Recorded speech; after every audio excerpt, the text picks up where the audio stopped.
This video is not intended to inspire any conflicts. It is provided solely for informational purposes, including all content and images.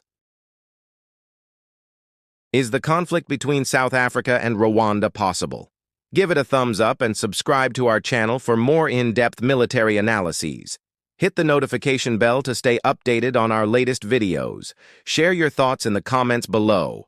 Made by @DevDataPlanet YouTube channel 2025. Introduction. Rwanda and South Africa have no direct historical conflicts, but their relations have been strained by events in the Democratic Republic of the Congo, particularly since the 1990s. The current tensions stem from the March 23 rebel group's activities in eastern DRC, which Rwanda is widely accused of supporting, while South Africa contributes troops to the Southern African Development Community Mission in the DRC, SAMI-DRC, and the UN's MONUSCO to counter M23 and stabilize the region. Historical context: M23, offensive, and South African losses. In January 2025, M23, backed by up to 4,000 Rwandan troops, captured Goma, a key city in North Kivu, and advanced toward Bukavu, displacing over 500,000 people. During these clashes, 20 soldiers from SAMI-DRC, including 13 to 14 South Africans, were killed, prompting strong reactions from Pretoria. Diplomatic spat. South African President Cyril Ramaphosa accused Rwanda and M23 of killing SAMI-DRC peacekeepers, warning that further attacks would be a declaration of war. Rwanda's President Paul Kagame responded sharply, calling South Africa's forces belligerent and denying M23's responsibility, claiming Congolese forces FARDC caused the deaths. Kagame further stated that South Africa was in no position to mediate and threatened to deal with any confrontation. Past tensions. Historical friction includes South Africa's 2014 expulsion of Rwandan diplomats over the murder of dissident Patrick Karegeya in Johannesburg, with Rwanda retaliating by expelling South African envoys. South Africa's role in the 2002 Pretoria peace agreement, which disadvantaged Rwanda, adds to the distrust. Factors reducing probability. Geographic distance. Rwanda and South Africa are over 3,000 kilometers apart, with no shared borders, making direct military engagement logistically challenging. Their involvement in the DRC is through proxy forces, not direct confrontation. Regional and international frameworks. Both nations operate within African Union AU and UN frameworks, which prioritize peace. The AU and UN Security Council condemned M23's actions and called for Rwanda to cease support, pushing for diplomacy over escalation. A U.S.-brokered peace deal between Rwanda and the DRC, signed on June 27, 2025, aims to reduce hostilities, though it excludes direct M23 negotiations. South Africa's diplomatic approach. President Ramaphosa has emphasized diplomacy, calling for ceasefires and peace talks, and South Africa facilitated the safe withdrawal of SAMI-DRC troops through Rwanda to Tanzania in April 2025. This suggests a preference for de-escalation over confrontation. Economic and political constraints.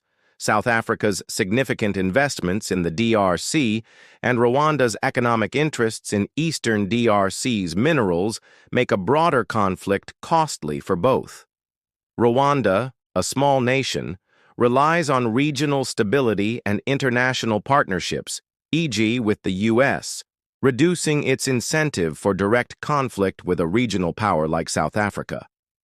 Military disparity. South Africa's military, 70,600 active personnel, advanced equipment like Rooivalk helicopters, vastly outmatches Rwanda's smaller force, 33,000 personnel, limited heavy weaponry, deterring Rwanda from direct aggression. Factors increasing probability, DRC as a flashpoint. Continued M23 advances, especially if further South African peacekeepers are killed, could escalate rhetoric. South Africa's warning of a declaration of war and Kagame's confrontational response indicate a risk of miscalculation. Rwanda's regional ambitions. Rwanda's support for M23, driven by security concerns, e.g., FDLR threats, and economic interests in DRC's minerals, could provoke South Africa if perceived as undermining SADC's authority. Posts on X suggest Rwanda may consider entering the DRC to target FDLR, escalating regional tensions. Domestic pressures. South Africa faces domestic criticism for its DRC involvement, with calls to withdraw troops to avoid further losses. If public pressure mounts, Pretoria may harden its stance against Rwanda. Conversely, Kagame's autocratic leadership may use external conflicts to bolster domestic support. External actors. The U.S.'s role in brokering the Rwanda-DRC deal and potential shifts under the Trump administration could weaken peacekeeping efforts, indirectly straining Rwanda-South Africa relations. Conclusion. Very low probability of direct conflict. A direct military conflict between Rwanda and South Africa in 2025 is highly unlikely due to geographic separation, South Africa's military superiority, and regional/international diplomatic frameworks. Rwanda-South Africa tensions are mediated through the DRC conflict, with no shared borders or direct flashpoints. The June 2025 peace deal, AU/UN pressure, and South Africa's diplomatic approach further reduce risks. However, indirect conflict via proxies, M23 versus SAMI-DRC, could persist, and a major incident, e.g., further peacekeeper deaths, might escalate rhetoric, though not to open war. The risk of direct conflict between Rwanda and South Africa in 2025 is minimal, confined to diplomatic spats and proxy tensions in the Democratic Republic of the Congo. Continued AU/UN mediation and the 2025 peace deal are likely to prevent escalation.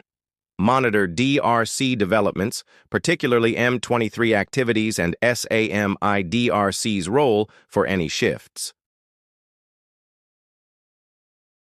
Thank you for watching. Give it a thumbs up and subscribe to our channel for more in-depth military analyses. Hit the notification bell to stay updated on our latest videos. Share your thoughts in the comments below. Made by @DevDataPlanet. YouTube channel 2025.